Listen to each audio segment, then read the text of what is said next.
Hey everyone, so today we'll be talking about carbohydrates, which are a really important biological molecule in the body, as you very well know. We'll be talking about different types of definitions to know, the different types of saccharides, different ways of representing carbohydrates, as well as the cyclic and acyclic versions. And finally, we'll be talking about glycosidic linkages, which link together the carbohydrates. So carbohydrates, just a general overview. The general formula for a carbohydrate is CnH2O, which makes sense since you hear the word hydrate in this whole word. So there's where that water comes from. A monosaccharide is when you have a simple sugar which has usually no linkages between them, and you can't break them down further with water. So an example of that would be things like glucose or fructose, which are represented here. So these are considered monosaccharides. You can see how there's not really anything else connected to it. It's an individual entity on its own. The next type is called a disaccharide. Di means two, so you have two sugars connected together. An example of that is sucrose, which I have down here, and you can see that there's a linkage here that's connecting these two molecules together. And then the last thing is a polysaccharide, which is poly means many, so we have many monosaccharides connected together. An example of that is amylopectin here, which is a polysaccharide of starch. So it's good to recognize what the difference is between the different types of saccharides that can exist, so you can kind of get oriented about what type of molecule you're talking about and what types of things you should be looking for. So we're going to briefly talk about Fischer projections here. And Fischer projections are a very common way of representing carbohydrates. And it looks kind of like this. It's kind of flat, just some sticks and the different attachments that are composing the molecule. And a way I think about Fischer projections that's pretty helpful for me is I imagine that these sticks here are arms of a body, like kind of coming out to hug you. And so these are actually representing wedges here. And so I just imagine like if this is like someone's head, for example, you have like their body here. Well, this is someone has multiple arms, I guess. But you have these two coming out of you, kind of like arms reaching outward to give you a hug. So that's kind of how I imagine Fischer projections. It's not really important to know the major details of, what's coming in, what's coming out of the page, but this will help you orient yourself when you're thinking about what the 3D structure of the molecule looks like. All right, so now we're going to talk about glucose, which is a type of monosaccharide, which I realized I spelled wrong here, so sorry about that. And glucose is a really important acyclic monosaccharide to know. It's basically referring to its chain form here. And it's considered an aldohexose. So an aldohexose refers to a molecule that has an aldehyde in it, which is a C double bonded to an O and a single bonded to an H. And the hexose refers to the fact that there are 6 carbons in a chain. So we have 1, 2, 3, 4, 5, 6 carbons connected together. And so that's where this name comes from. And what you'll see a lot in the naming of carbohydrates is the D and the L configuration. And D basically refers to having the hydroxyl group to the right of the last stereocenter in the Fischer projection, starting from, if you start counting from the carbonyl.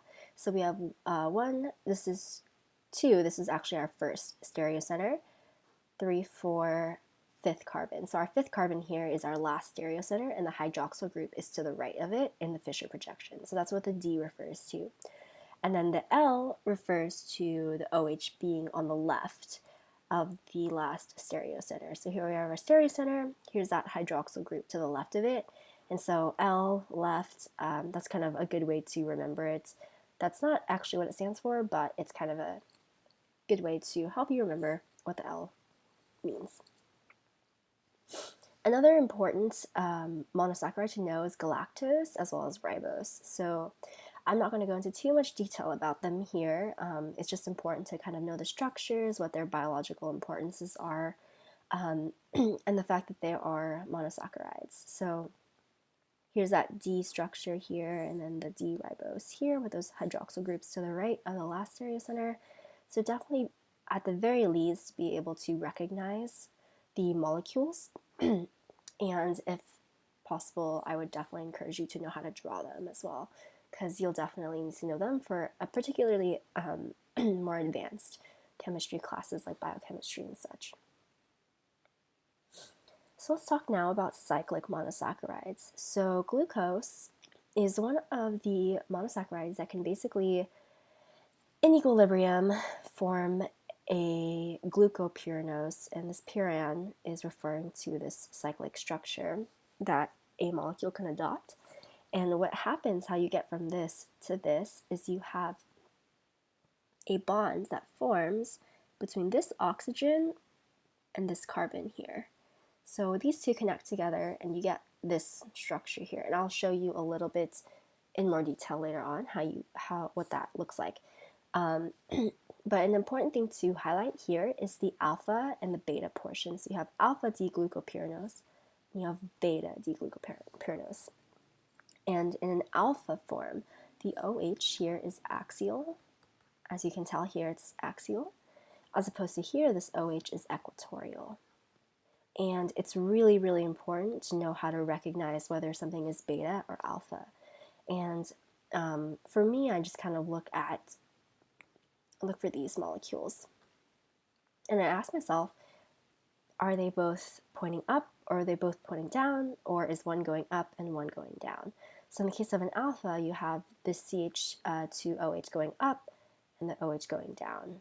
Whereas in the beta, you have them both kind of going upwards here.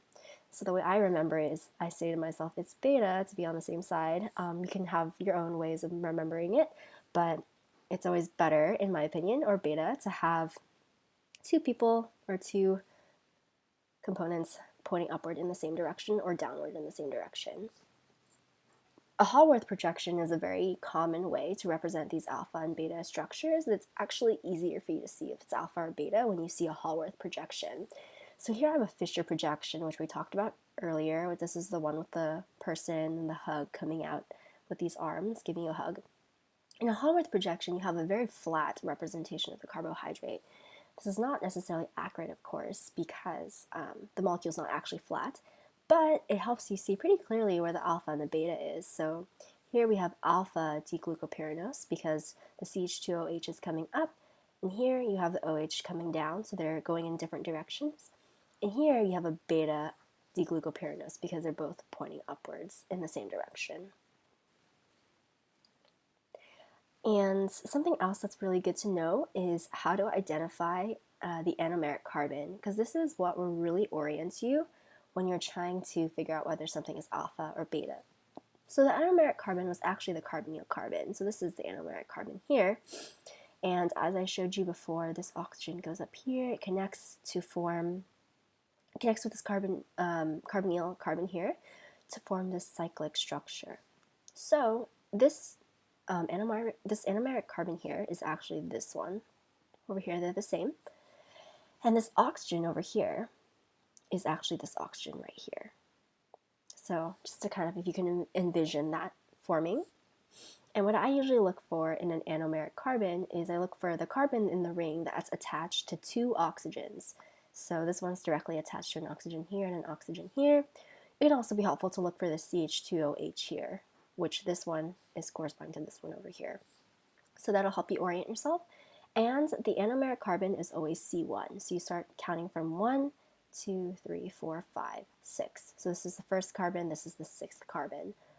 So that's just kind of a convention that we use. So if we look at this molecule, we can of course tell that this is alpha, because here again we have that Hallworth projection. And it's where these two ends of the molecule kind of attach together here. And here we have maltose, which is a disaccharide. So if you want to look at it, you can see that one's going up, one's going down, so this is alpha linkage here. And if we wanted to find the anomeric carbon, you want to look for something that's attached to two oxygens. So here's our anomeric carbon, here's the other anomeric carbon. So let's talk a little bit about alpha and beta linkages. It's nothing too different from what we've already talked about, but the important thing is basically these are connections or glycosidic linkages between simple sugars. So this can be found in disaccharides and polysaccharides.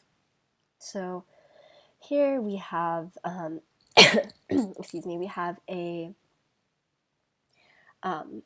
alpha linkage. So let's start by identifying this anomeric carbon. We have this going up, this going down. That's our alpha linkage. Here we have our other anomeric carbon. There's no linkage here, but that's just good for you to know how to find it. And then sometimes you'll see the bond represented kind of like this, with this weird kind of bridge looking shape. So it's nothing too different from what we've already seen. Let's find our anomeric carbon here. Here's our CH2OH, it's going up. So is this oxygen here. So we'll identify that as beta. And this here we said was alpha. So here I have amylopectin, which is composes about 70 to 80% of starch. It's a polysaccharide, as you can tell by the fact that there's more than 2 simple sugars linked together. And we're going to start by identifying the anomeric carbon and then deciding whether or not these are alpha or beta linkages. So we're going to look for the anomeric carbon first. So my trick is to look for a carbon that's attached to oxygens. So this is the anomeric carbon. Here are the anomeric carbons. They are, as you can tell, the point of attachment between the next simple sugar that's attached. And now that we've identified the anomeric carbon, we can decide whether or not it's an alpha or beta linkage. So let's look here. One's going up, one's going down. So this is alpha. One's going up, one's going down. Here's the alpha again, up, down, alpha, up, down. So this is an alpha linkage. And if we want to be really specific, we can talk about which carbons are being attached here. So let's look at this part right over here and decide what kind of linkage we have. So we count our carbons starting with anomeric carbon as number 1. So 1, 2, 3, 4, 5, 6. And here we have 1, 2, 3, 4. So this is the 4th carbon and this is the 1st carbon. Okay, so this linkage connects the 1st and the 4th carbon of the 2 monosaccharides. So we should actually call this an alpha 1, 4 linkage. And if we want to look at this one's a little bit different. So here we have 1 as our anomeric carbon. Then we have 1, 2, 3, 4, 5, 6. So this is our 6th carbon here. So this is actually referred to as an alpha 1,6 linkage. So sometimes you might see this type of nomenclature to kind of describe what the linkages are. Just know that these are referring to the number of the carbons that are attached together by this type of bond.